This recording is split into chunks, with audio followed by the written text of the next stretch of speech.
Qui n'a pas déjà rêvé de quitter son quotidien pour se ressourcer en pleine nature? Faire ses valises, arpenter les routes et prendre son temps. Cet éloge de la lenteur n'est pas nouveau, mais en Normandie, il continue d'attirer une clientèle urbaine en quête de déconnexion. Qui sont ces vacanciers qui délaissent le littoral pour le calme de la campagne? Comment les hôtes espèrent les séduire? C'est ce que nous allons découvrir.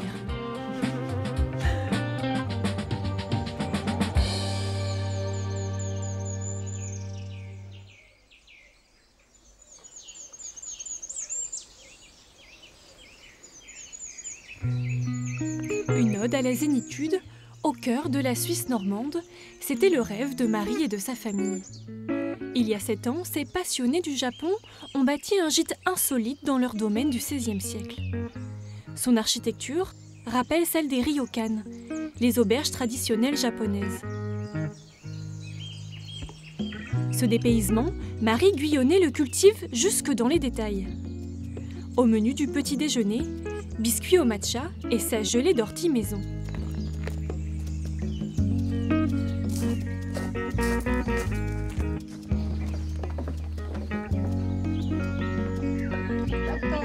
Bonjour. Voilà, bah écoutez, je vous apporte une petite surprise. Ah, c'est gentil. Ouais. Cette famille rennaise profite de cette expérience le temps d'un week-end. On n'a jamais mis les pieds au Japon. Et là, il y a un petit côté, on a presque l'impression d'y être. Parce qu'il y a des tatamis, le bain japonais dans la salle de bain, il est hyper relaxant. Et puis il y a plein de décorations. Il y a même une petite table à l'intérieur où on peut prendre le thé. Donc c'est vraiment très dépaysant.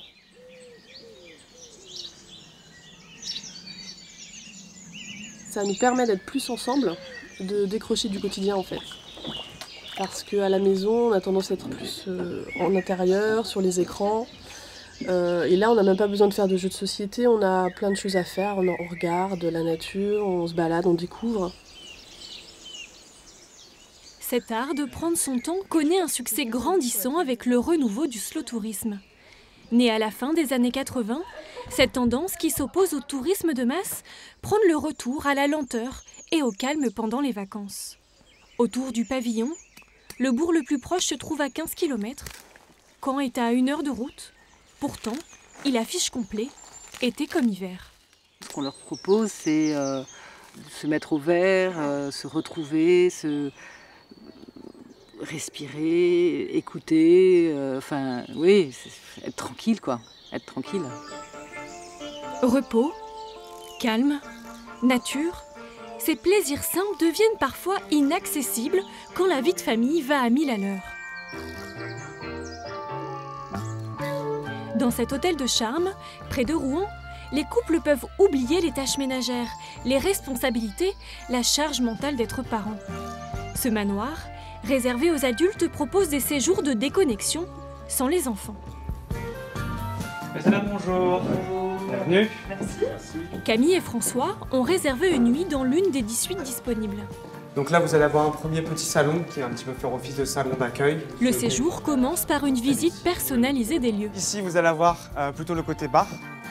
Également, si vous souhaitez prendre un verre en extérieur, vous allez avoir le parc. La petite vue est assez sympathique. Donc vous avez le couloir de nage ainsi que le jacuzzi en extérieur. L'idée, c'était surtout de se retrouver un petit peu. On travaille beaucoup tous les deux, donc c'était de pouvoir profiter l'un de l'autre sans les enfants, dans un endroit romantique, au milieu au calme, dans cet endroit qui est très bucolique. Et voilà, on sait que ça va être très bénéfique. Et voilà, c'est surtout pas de cris, juste tous les deux en amoureux. Petite parenthèse. Voilà, une petite parenthèse enchantée dans cet endroit qui m'a l'air magnifique. Inauguré il y a 1 an par un grand groupe hôtelier, l'établissement convoite une clientèle parisienne. À en croire certains, ce besoin de calme deviendrait même un business.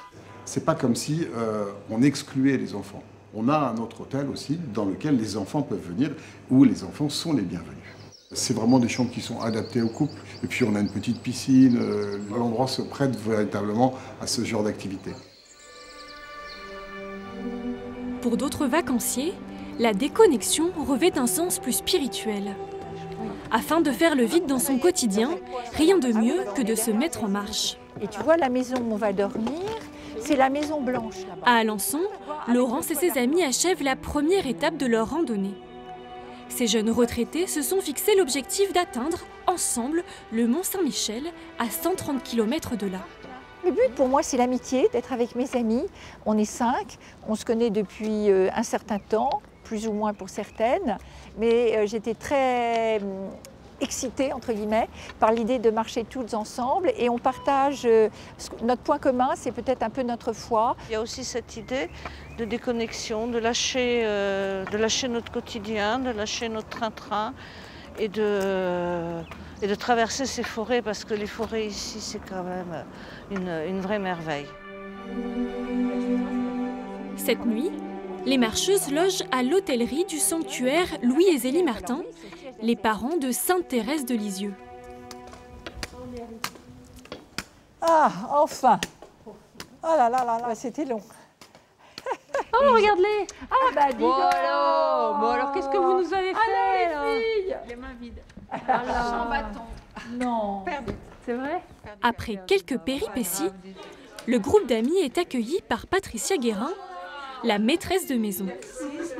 On est ravis d'être arrivés. Ben oui, hein, je comprends bien que vous soyez ravis d'être arrivés. Fatigués, hein? Bienvenue. Alors, nous voici arrivés, la une avec 3 lits. Oui. Donc, je vous montre comment on entre dans votre chambre. D'accord. Je pose le badge et je tourne le cylindre. Ah oui. Et j'ouvre. C'est moderne. Oui. Chambre collective à la décoration minimaliste et dîner partagé dans la salle de réception. Au sanctuaire, le sens de l'hospitalité passe par le partage. La viande n'est pas trop dure, ça va? L'accueil est différent.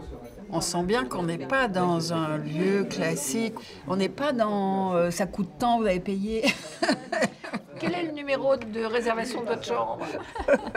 On reçoit des personnes depuis plus d'1 an, c'est nouveau, mais qui cherchent vraiment un lieu où se déposer, se poser. Donc on a des personnes seules souvent qui viennent, mamans, des femmes qui vivent seules. On a quelques hommes aussi qui sont venus prendre le temps de se déposer sur quelques jours.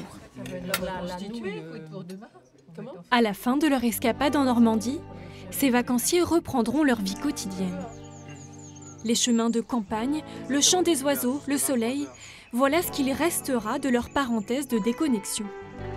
Qu'elle ait été synonyme de découverte, de repos ou de spiritualité, tous auront largué les amarres et savouré le luxe de ralentir.